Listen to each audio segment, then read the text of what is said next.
you take a little bit and then smear it through the holes that I have here. I have few holes.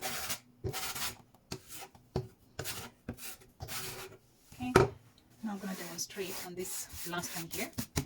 I'll put the camera back. So actually, this is the stairs that we've had before, and the stairs had carpeting. You can see some of the remnants at the back here. So we had carpeting on these stairs.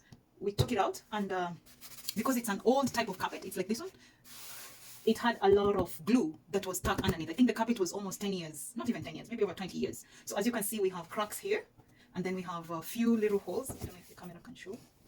There's a hole here, and this is a crack. You see how the carpet left some remnants there. So what I'm going to do, I'm going to try and seal these holes and some of the scratches that I was trying to scratch with the pen when I was removing the mud.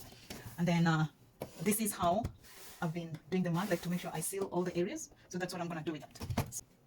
So what I do first, I take this one. It's a wood thing. It dries so quickly. It's a Woodfiller. So I put it there. It's the first time I'm doing it, so I'm just trying to see what the outcome will be after it dries off. So I'm filling those ends there.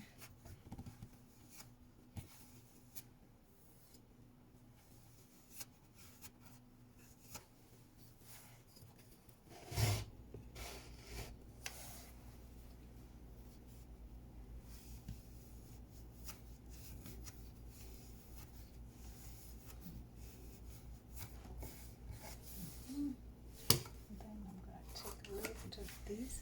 So this is a wood filler. I'm gonna do this side now. It's just the same way you put the drywall compound.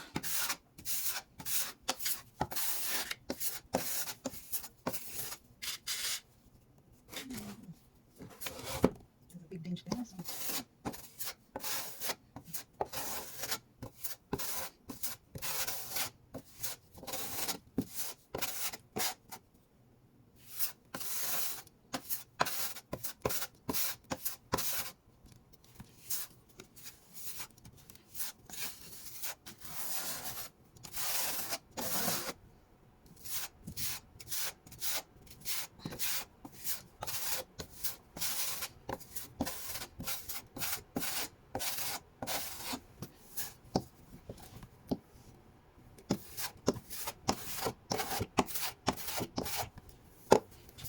So this is how I've done all the stairs.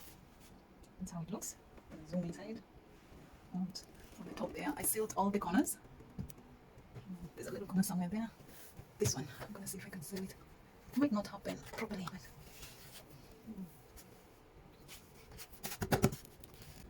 so I'm gonna leave it for 15 minutes and then come back to it, yeah?